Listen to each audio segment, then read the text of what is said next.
All right, everybody. Your mama, Beth, right there, she got us to a brand new waterfall we've never seen before. You excited?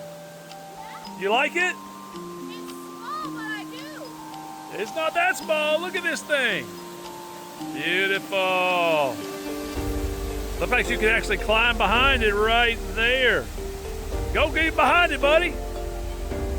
Go, go, go. Yeah. Pretty cool, pretty cool. So this is called Crow Creek Waterfall.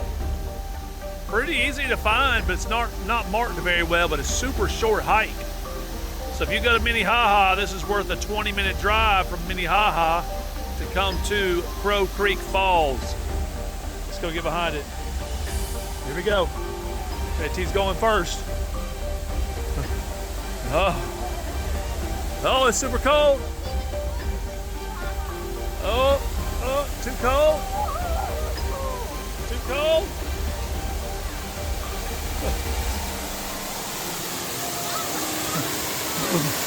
All right, we're behind it. Cool.